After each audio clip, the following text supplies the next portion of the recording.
I'm sharing with you today the meaning of life, 10 messages about the meaning of life I've gathered from interviewing amazing leaders, healers, and change agents over the past 52 weeks.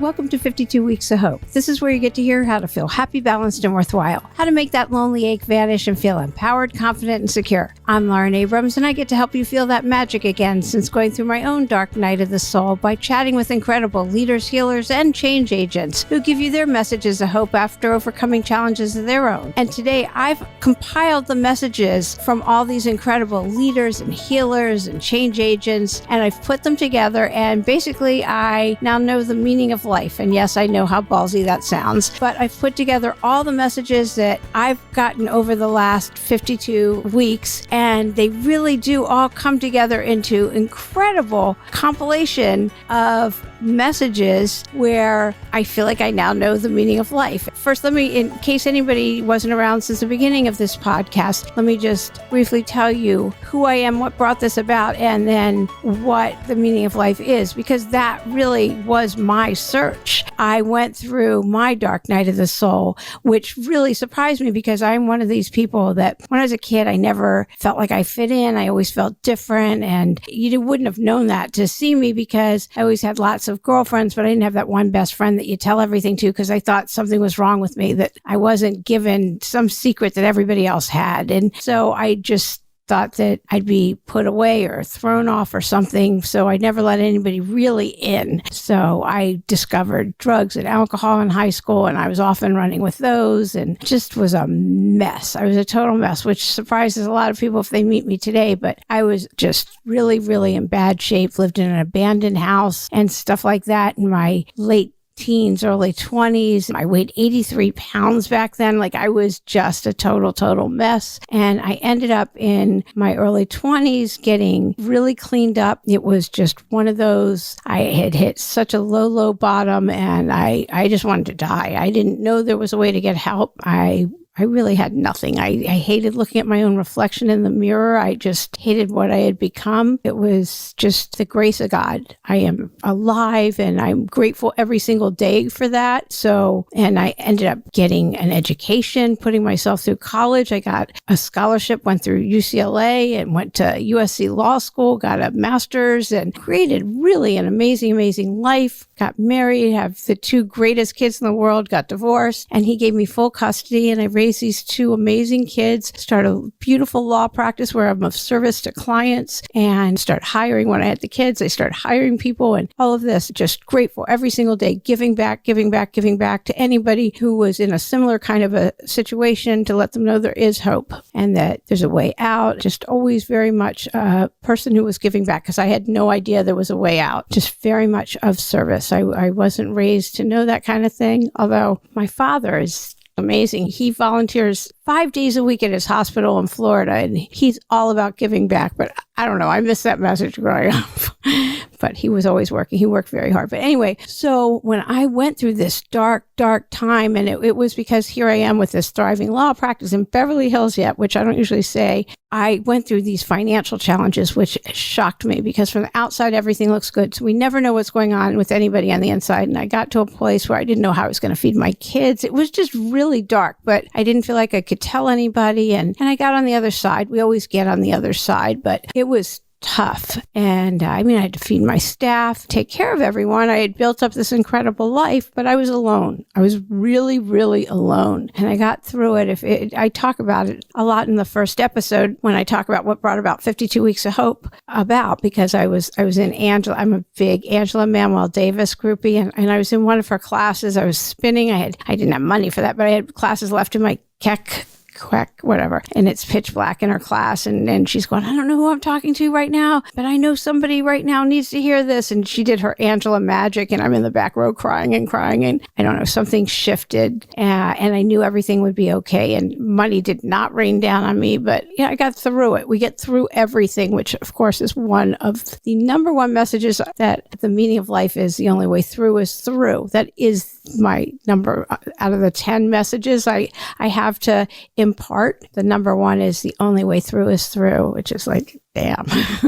Isn't there a back way, or can we go under or over or around? And no, the only way through is through. So anyway, so when I got through that one, I thought, what the hell was that? Because really, I didn't know what the hell that was. It had gotten so dark. And I thought, what I'm going to do is I'm going to go and interview a person a week for a year. For me, just for myself, about what is the meaning of life, like an older demographic. And just, they say nobody on their deathbed ever wished that they made more money or worked harder. So what have you gleaned from life? Tell me, because I don't know what the hell that was just now, but that I had gone through. But I want to know, like, why are we here? I don't get it. I know to love each other and all of that, but I really was just coming out of that, like, I didn't know what the lesson was. So I decided to go and ask one person a week. I'm busy. I'm a single mom, raising these kids, working, a lot of volunteer work and all of that. So I'm not a DIYer. And I thought, okay, it's a project. I'll just do a project for me. And so I started interviewing a person a week, and people would divulge the most personal information to me. I'm not a shrink or anything, but they would tell me the most personal information, and it was so rich and good. And I'd go home and I'd write it up to my best friend, and in my own verbiage, which is funny, but not making fun of them funny, just what I had gleaned from talking to them. And after a few months, there were similarities in what people were telling me. And I thought, I'm going to write one of those books. And I thought, I'll call it 52 Weeks of Hope, where you open a book and you open it and you go, oh my gosh, that's just what I needed to hear. That's just amazing. Or you close it and then you open it again and go, that's the story I needed just to feel better right now. But then COVID hit and I did a pivot, because that's what we do in life. We pivot. I find that we do have to pivot in life and be flexible. But anyway, so I started the podcast, and I love podcasting. It just makes me so happy and fills me up. And I get such amazing emails from you guys telling me how much better these incredible people that I have the privilege to interview, they just bring such richness to our lives. I have gotten this chance to interview all these different people, and that is what brought the podcast about. And I am starting again to work on the book, because I have these 10 messages that I've gleaned when taken together that form such meaning that I do feel like I now know the meaning of life. So I'm going to share that with you now, and I can't wait to hear your feedback. Send me your feedback. Just go to the website, 52weeksofhope.com, and I would love to know what you think. I know this is hubris. I know how it sounds. Looked at this again and again and again, and it just came out of me. And first and foremost, what I said before, number one, the only way through is through. There's no way around it. There's no shortcuts. We all get through everything, and you don't have to do anything alone, but the only way through is through. And I really think listening to JJ Duncan, she's episode 36, is such a testament to that. She has shared so openly, going through everything with her son Mason. She's the executive producer of Project Runway, Bravo's Project Runway, and it's given her such perspective since her son passed away. But it's not this downer episode. I know a lot of people were scared to listen to it because of the subject matter, and I understand that as a mom. And she really gives such perspective and has been so open about her healing process, and just the only way through is through. And episode 36 with JJ is the perfect example of that, of how we get through anything and we get through it together. I think Rabbi Ken Chasen's episode, he speaks so beautifully about community. I won't do it justice. There's also, when I was writing the book initially, I had interviewed him as well, and his chapter, it's short, these aren't long, on the website. And I don't want to butcher what he says, because he talks so beautifully about community and how we carry you through things that you'll never totally get over, but we help carry you through them. So the first message gleaned about what life's about, that the only way through is through. One of the others is we need connection. I think that comes really, a lot of that is probably from going through COVID. But number two, we need connection. We're not meant to live in isolation. We're meant to be together in some form or another. Texting isn't enough. It just isn't. We need some form of connection with each other. We're meant to be together. Number three is resilient. We are a resilient species. We can get through absolutely anything. And Amberly Lago, episode 33, she's so great. I just love talking to her. She's uplifting. I told her I was really queasy when she started talking about her accident and looking down at her leg being almost, I stopped her, and I told her I could pass out during our interview when we were talking, and she didn't get that graphic. So I was okay. And I just feel like we're best friends now. I love her. She has that kind of energy though. When you listen to her, you're going to feel like you're her best friend too. And she's amazing, amazing, amazing. She talks about resilient, and she is, because she suffers from chronic pain after that. She saved her leg because she was told she had 1% chance. I'm not giving away anything if you haven't heard her episode, because really what she talks about is how you keep going. She is all about resiliency, and that is a fabulous episode if you haven't heard that one. Okay, number 4, we become less hard on ourselves and others over time. We become a lot more forgiving. I know forgiveness is in a lot of religious texts in all different religions, but I'm not schooled in religion, so I'm not even going to go there. You would think with all the different religious practitioners that I have interviewed on here, I would know a little bit more about that, but that's as far as I'll go along those lines. I just know that forgiveness is one of the key principles that I have gleaned from interviewing all the different leaders and healers and change agents, that holding on to resentment and all those different things over time takes its toll on us physically and comes out in different ways, which will come out in one of my other things that I've gleaned that I'll come to in a second. Number 5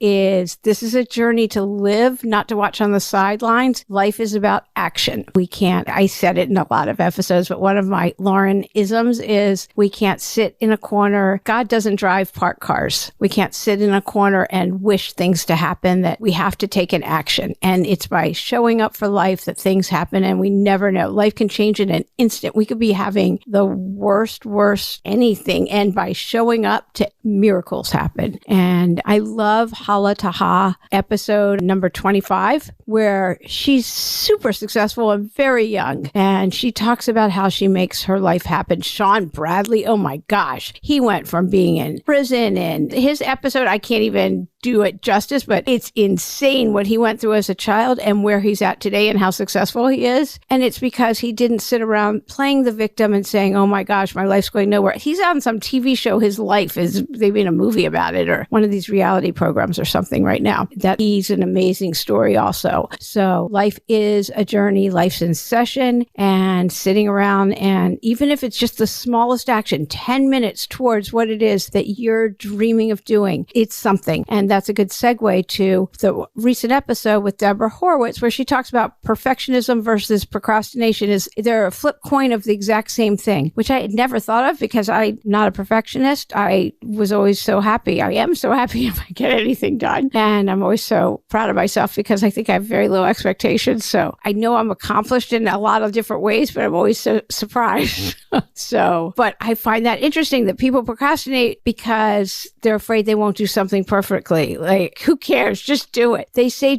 if you want to write a book, just write. And then you start editing and editing and editing. And then I heard something so good from these two friends. They just took 4 days and they swapped each other's manuscripts and edited the shit out of each other's. And when they were done, 4 days of really solid work, they came out and they submitted their proposals. I just thought that was so great. What great friendships. So I love the perfectionism versus procrastination. And if we stop trying to be perfect, will we stop procrastinating? I find that just an interesting topic. I never thought about it. So that's Deborah Horowitz. Oh my gosh. Did you hear Heather McWilliam? She finally reported, the police officer who finally reported all the sexual harassment that she was under, and being her authentic self, all the people that she attracts now just from being honest and authentic. And that's what happens when we are our authentic self. And this is one of the things about not listening to the negative self-talk in our head. We can thank it for sharing and give equal energy to something positive, that it's really important to say something to counter that negative self-talk. And that's Kristen Balter, who she's episode 30. That's who referred me to Heather, who's on right now. But Heather being her authentic self, she's now attracting a whole new tribe. And it's just so beautiful to listen to. And it's just amazing how things just change and we get to attract what we are. And as we raise our frequency, we get to attract people that are also vibrating at that higher frequency as well, which is another good segue into it doesn't matter what modality you are using.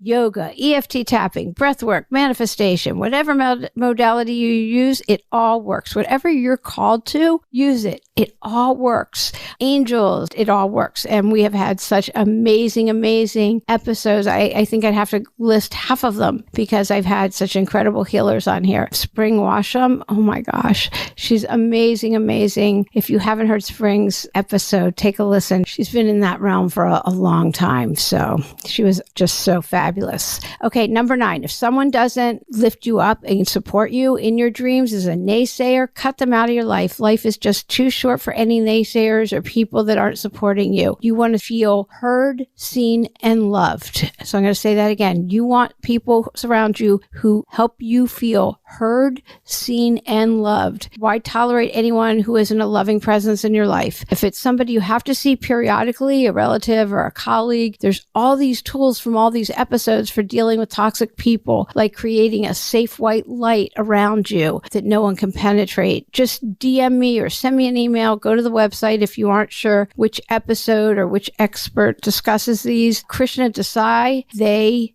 talk about this. And yeah, there's a lot of episodes. So I can help you with that. You can just contact me directly and I can help you. Creating that white light around you is such a good way if you can't just completely cut out these people. And then number 10, it all comes down to love and helping others. It's all about community. And I mentioned a little while ago, Rabbi Ken Chasen in episode 14, and Rabbi Jill Zimmerman. She also discusses it. And so does Iman Jihad Turk. And then Rachel in episode 6 or 5, she talks about how she went into the mindfulness realm and became a meditation teacher. She was an actress and with all these depression and disorders and things like that. And she just has this soothing way about her. I love listening to Rachel Lyle. So many great episodes. You'd think I walk on water now since I get to listen to all this. And so hardly, I will say that I notice my breath, taking really deep breaths, whatever's going on. And also I turn to tapping if I have something going on that's affecting me. The EFT tapping, Mary Stice, thank you so much, and Shalini Yamdagni. They both are amazing.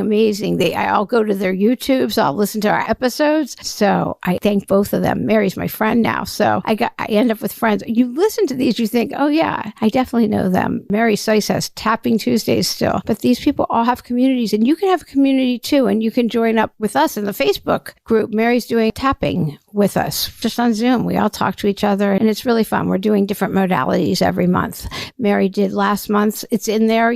She walks us through. You can go into the Facebook group and go ahead and do a breathing. She does a whole breathwork session. So you can go into that at any time and take part in that. But I definitely notice my breath. I'm certainly not walking on water. That's for sure. So I wish I could do all these things I've learned. But I do know that if I feel my feelings, feel them, lean into them. Feelings peak for 5 minutes.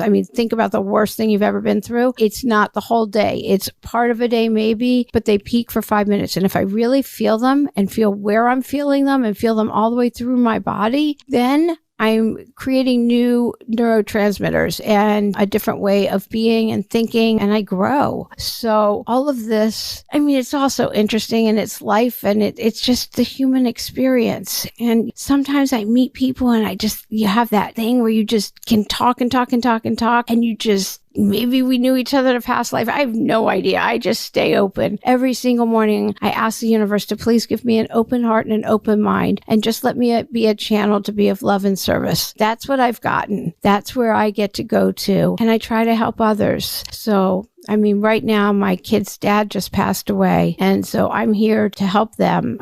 I feel their grief. I'm a mom, so I feel everything my kids feel. And my stepkids, it's their dad. So one who gave me full custody, it's still sad. And I feel I'm a human being. And yeah, it's just kind of how it works. So I'm really, really curious of what you think of this list. I keep looking at it and I keep thinking, it starts with the only way through is through and it ends with love and service that we give back to others. And when we're giving to others, I know for me, it lifts me up. It helps helps me. It makes me feel better. And for somebody like me that as a kid, I didn't even want to be here and didn't know why I was born, and everything just seemed so weird, and like I wasn't given the playbook or the rule book or anything else. And now here I am saying, oh, here's why we're here. Like how you get there, I have no idea, but I'll take it. And if you've got some stuff that you want to add, then definitely go for it. So I was just at a podcasters conference. I mean, half of it was virtual. I had to fly home because I wanted to be with my son. I couldn't leave. He flew home from college, and my daughter's flying home, of course, from college too for their dad's memorial. But anyway, I did the rest of it virtually, but I met such amazing, amazing people, and there are all these new healers there and different people. So I have all these ideas of more healers and leaders and change agents that I want to bring to you. If you have some people in particular or some modalities or some leaders that you would particularly like to hear from, please let me know, because this is now 52 weeks of hope. We're here. I am the 52nd week. 2 weeks had to repeat because I got married finally. And so I repeated Rabbi Jill Zimmerman because I love her so much. And I had such good feedback from all of you. So, and Karen Donaldson, because how could you not love Karen Donaldson? How to command a room, or what it means when somebody goes like this. It means they're going to lie, or they're thinking about lying. Did you know that if you're on Zoom and you go like that and touch your nose? Those were the two I repeated. So even though it says it's the 54th week, I'm actually the 52nd. So I'm celebrating by giving you what I've put together, the meaning of life. So thank you so much for listening. I would love your feedback. And we have an easy way to review now. You can just click on it and send me a review or follow the podcast. I'm Lauren Abrams. Thanks for listening. I hope you enjoyed this week's episode and take with you the messages of gratitude. I'm just so grateful to have you on this journey, speaking your truth, and let's do this. We get to do this life thing together, and it's never too late to start. All the podcasts mentioned in this episode are going to be listed in the show notes. Don't worry about that. It'll have the episode number right there in the show notes on the website. Be sure to tune in next week for another amazing episode from another amazing change agent and leader who's also a comedian. She's so great. It was a great episode. That's next week. I've continued interviewing super amazing change agents, healers, leaders, and I cannot wait to share them with you to help you along on your journey. Thank you so much for listening. Please tell 2 of your friends and let them feel the magic as well. I'm Lauren Abrams, sending you so much love and gratitude. Thanks again for listening.